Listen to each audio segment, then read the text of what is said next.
حضرت ابراہیم خلیل اللہ اللہ کے گھر کی تعمیر کر رہے ہیں. سادے لفظوں میں کہوں مستری بنے ہوئے مزدور بیٹا اسماعیل بنا ہوا ہے.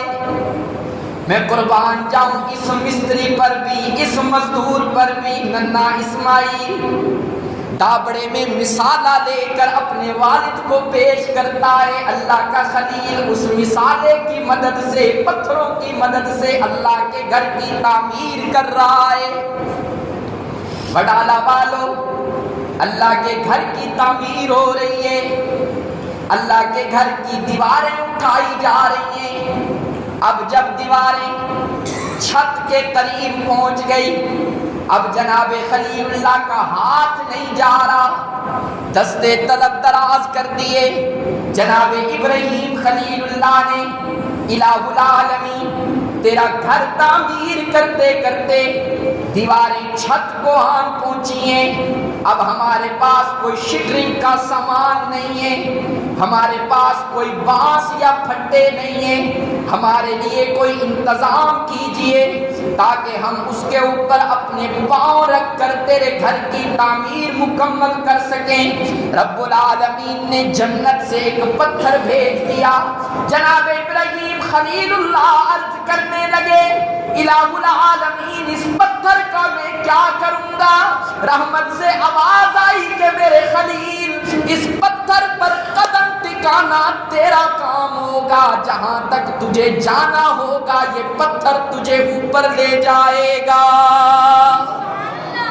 اللہ کے گھر کی تعمیر ہو رہی ہے. جناب ابراہیم خلیل اللہ نے پتھر پر اپنے پاؤں رکھے ہوئے. پتھر شٹرنگ کا کام دے رہا ہے. اللہ کے گھر کی تعمیر ہو رہی ہے.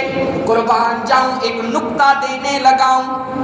کچھ باتیں ہوتی ہیں کتابی, توجہ ہے بھائی, کچھ باتیں کیا ہوتی ہیں کتابی اور کچھ باتیں ہوتی ہیں ذوقی. اب میں ایک دو بات آپ سے ذوق کی کرنے لگا ہوں. آپ کو سمجھ تب آئے گی جب آپ کی آنکھیں بھی کھلی ہوں اور دل کی آنکھیں بھی کھلی ہوں, ورنہ میرے جملے آپ کے سر سے گزر جائیں گے. پتھر پر جناب ابراہیم کے قدم ہیں. جس کو اللہ نے توفیق عطا فرمائی ہے اپنی آنکھوں سے جا کر کے مقام ابراہیم کا مشاہدہ کر کے آئے. اس پتھر کے اندر اتنے جناب ابراہیم کے پاؤں پیوست ہو گئے. کیوں بھائی ایسے ہے کہ نہیں؟ ابھی تک پتھر میں کیا ہے نشان ہے. وڈالہ والو جس پتھر کے اوپر جناب ابراہیم, کہہ دوں جملہ,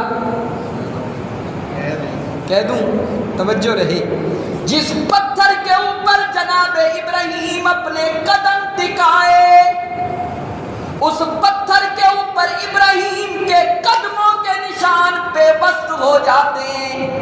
اور ہجرت کی رات جب جناب ابو بکر صدیق نے کندھوں پر حبیب اللہ کو اٹھایا, آپ کے سینے پر جناب ابو بکر کے سینے پر حبیب اللہ کی ایڑیوں کے نشان پہ وسط ہو گئے. ادھر خلیل اللہ کے نشان ہیں, ادھر حبیب اللہ کے نشان ہیں. اب پتھر کہنے لگا الہ العالمین, پتھر کہنے لگا الہ العالمین میں نے تیرا گھر بنانے میں مدد کی ہے. اگر یہاں شٹرنگ کا سامان لایا جاتا اسے بھی اجرت دینی پڑتی, یہاں بانس اور پھٹے لگائے جاتے اسے بھی اجرت دینی پڑتی. میں نے بھی تیرے گھر کی تعمیر میں حصہ لیا ہے, اب مجھے بھی اجرت ملنی چاہیے. رحمت سے آواز آئی کہ او پتھر مانگ, کیا مانگتا ہے؟ پتھر کہنے لگا کہ الہ العالمین اور تو میں کچھ نہیں مانگتا, بس اتنا مانگتا ہوں کہ قیامت تک مجھے اپنے اس گھر کے سامنے رکھ دے. جتنے حاجی آئیں گے قیامت تک وہ مجھے دیکھتے رہیں گے, میں تیرے گھر کو دیکھتا رہوں گا. کوئی بات سمجھ میں آئی ہے بھائی؟ ایمان تازہ ہوا ہے؟ اب آپ کہو گے مولوی صاحب پتھر بھی بڑا بولتے ہیں. پتھر بھی سوال کرتے ہیں، ابو جہل کے مٹھی میں پتھر ہی تھے تو اللہ کے حبیب نے اشارہ کیا، کینکر پتھر کلمہ پڑھ کے بول پڑے، اللہ کی قدرت ہو تو پتھر بھی بول پڑتے ہیں۔ پتھر نے کہا الہ العالمین مجھے بھی اجرت ملنی چاہیے۔ رب العالمین نے فرمایا قیامت تک کے لیے تجھے میں بیت اللہ کے سامنے رکھ دوں گا، جتنے بھی حاجی آئیں گے، توجہ ادھر ذرا میری آنکھوں میں آنکھیں ڈالو، جتنے بھی حاجی آئیں گے وہ تجھے دیکھیں گے اور تو قیامت تک بیت اللہ کو دیکھتا رہے گا۔ پتھر کو اجرت مل گئی، پتھر کو صلہ مل گیا۔ اب بولا 63 سال کا بابا جناب سیدنا ابو بکر صدیق، الہ العالمین پتھر پر ابراہیم کے قدم لگے، پتھر کو اجرت مل گئی، میں نے بھی تو تیرے محبوب کو اپنے کندھوں پہ اٹھایا ہے، مجھے بھی اجرت ملنی چاہیے۔ رب العالمین نے فرمایا کہ بول ابو بکر تو کیا مانگتا ہے؟ جناب ابو بکر صدیق نے فرمایا الہ العالمین میری خواہش یہ ہے کہ قیامت تک میرا بسترا تیرے محبوب محمد کے ساتھ لگ جائے۔ کیوں بھائی ایسے ہے کہ نہیں؟ بستر لگا یا نہیں لگا؟ اللہ کے حبیب کی مبارک حدیث ہے، مبارک فرمان پڑھنے لگا، جن لوگوں کو اللہ نے توفیق دی ہے روضہ رسول پر گئے، یوں قبریں، یہ میرے آقا کی قبر مبارک ہے، ادھر کس کی قبر ہے؟ یہ میرے آقا کی قبر مبارک ہے، یہ جناب سیدنا ابو بکر صدیق کی قبر ہے، یہ جناب فاروق اعظم کی قبر ہے۔ بٹالہ والو ایک قبر کی جگہ خالی ہے، یہاں پر حضرت عیسیٰ آئیں گے۔ کیوں بھائی؟ رحمت عالم نے فرمایا کہ کل قیامت کے دن جب ہم قبروں سے اٹھیں گے، میرا سجا ہاتھ ابو بکر کے کندھے پر ہوگا، میرا کھبا ہاتھ جناب فاروق اعظم کے کندھے پر ہوگا، اور ہم چل رہے ہوں گے، میں محمد اس قافلے کی قیادت کر رہا ہوں گا، پیچھے ابن مریم اس قافلے کی حفاظت کر رہا ہوگا۔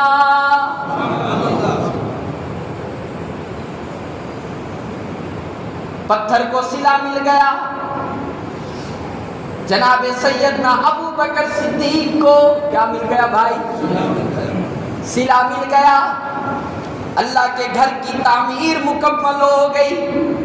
اب جناب ابراہیم خلیل اللہ رب العالمین سے التجا کرنے لگے، الہ العالمین تیرا گھر بیت اللہ تو تعمیر کر دیا ہے نا، تیرے گھر کی تعمیر مکمل ہو گئی ہے، اب لوگ کہاں سے آئیں گے؟ کیوں بھائی؟ لوگ کہاں سے آئیں گے؟ اس گھر کے طواف کون کرے گا؟ اس گھر کے چکر کون کاٹے گا؟ قرآن کریم کی ایک آیت میرے سامنے، رب العالمین نے فرمایا کہ وَأَذِّن فِي النَّاسِ يَأْتُوكَ رِجَالًا وَعَلَىٰ كُلِّ ضَامِرٍ يَأْتِينَ مِن كُلِّ فَجٍّ عَمِيقٍ۔ اے میرے خلیل، اے میرے دوست خلیل، اے میرے پیارے خلیل، وَأَذِّن فِي النَّاسِ، پہاڑی پر کھڑا ہو کر کے لوگوں کو آواز دے۔ الہ العالمین یہ تو جنگل بیابان ہے، چاروں طرف پہاڑی پہاڑ ہیں، میں جب آواز دوں گا میری آواز اس پہاڑ سے ٹکرا کر کے دوبارہ واپس آ جائے گی۔ رب العالمین نے فرمایا کہ وَأَذِّن فِي النَّاسِ، او میرے خلیل لوگوں کو آواز دینا تیرا کام ہوگا، قیامت تک آنے والے انسانوں تک تیری آواز کو پہنچا دینا اللہ کا کام ہوگا۔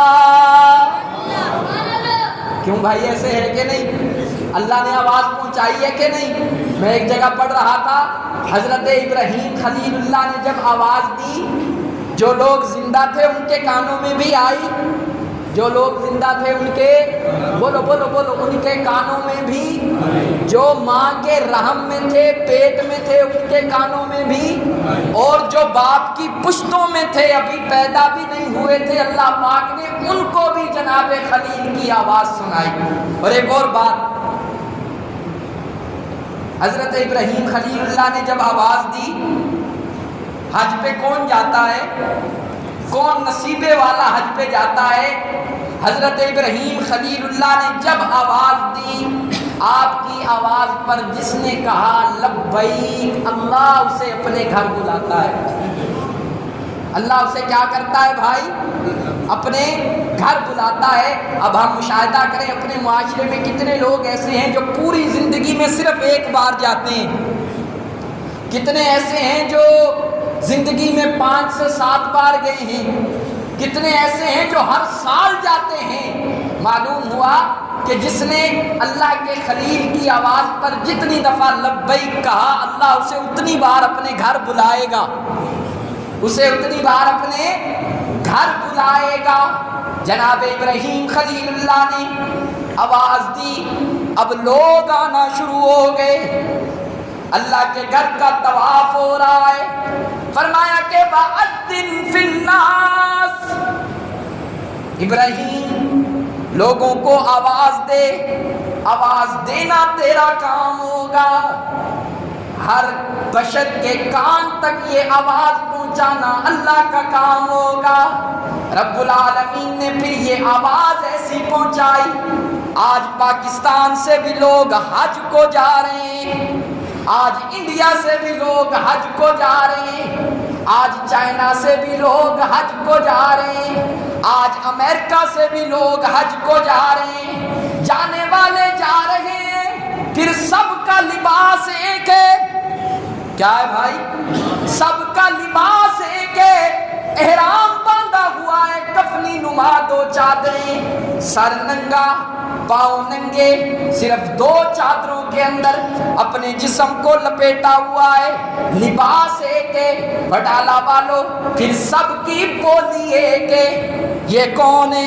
یہ پنجابی ہے، یہ سرائکی ہے، یہ پشتو ہے، یہ چائنا ہے، یہ انگریزی بولنے والا ہے۔ فرمایا کہ نہیں، جب میرے گھر بیت اللہ میں آؤ گے سب کا لباس بھی ایک ہوگا اور سب کی آواز بھی ایک ہوگی، سب کی بولی بھی ایک ہوگی، سب کی زبان پر یہی نعرہ بلند ہو رہا ہوگا کہ لبیک لبیک اللہم لبیک، کہہ دو لبیک اللہم لبیک لبیک اللہم لبیک۔ بٹالہ والو یہ لبیک کہاں سے آیا؟ کبھی غور کیا یہ لفظ لبیک کہاں سے آیا؟ یہ اللہ کو اتنا پسند اور اتنا محبوب ہے۔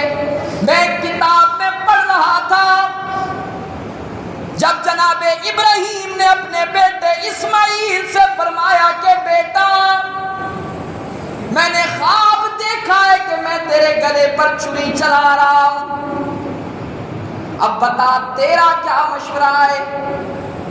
تو بیٹے نے فوراً اپنی زبان سے کہا لبیک۔ رب العالمین کو یہ لبیک اتنا پسند آیا، فرمایا کہ جو بھی میرے گھر بیت اللہ کا چکر لگانے آئے گا اسے اپنی زبان سے کہنا پڑے گا کہ لبیک اللہم لبیک لا شریک لک لبیک ان الحمد والنعمت لک والملک لا شریک لک۔ یہ تلبیہ ہو گیا۔ میرا جی یہ چاہ رہا ہے ہم مسجد عمر فاروق میں آئے بیٹھے ہیں، جمعے کا دن ہے، اگر ہم آج مل کے یہ دیوانوں کا نعرہ اگر بلند کر لیں، کوئی بعید نہیں کہ اللہ پاک ہمیں بھی اپنے گھر بلا لے، لیکن بلند ایسے کرو کہ دل سے بلند کرو، انشاءاللہ اللہ پاک ہم سب کو بلائے گا۔ کہہ دو لبیک اللہم لبیک ایسے نہ کیا کرو. سب بھائی وہ پیچھے جتنے بیٹھے نا سب بھائی بلند آواز سے کہہ دو لبیک اللہم لبیک لبیک لا شریک لک لبیک ان الحمد والنعمت لک والملک لا شریک لک. آج ہم وڈالہ میں بیٹھ کر یہ نعرہ بلند کر رہے ہیں. وہ دن دور نہیں جب ہم اللہ کے گھر کا طواف کر کے لبیک کا یہ نغمہ بلند کر کے پھر صفا مروہ کی سعی کر کے آب زمزم کا پانی پی کر اپنے سر کی ٹنڈ کروا کر اپنا احرام کھول کے ایک اونچی پہاڑی پر بیٹھ کر کہہ رہے ہوں گے کہ شکر ہے تیرا خدایا میں تو اس قابل نہ تھا.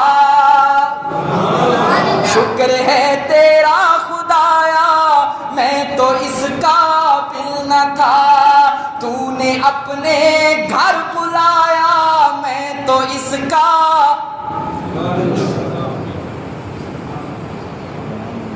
محبت سے سنت کرو.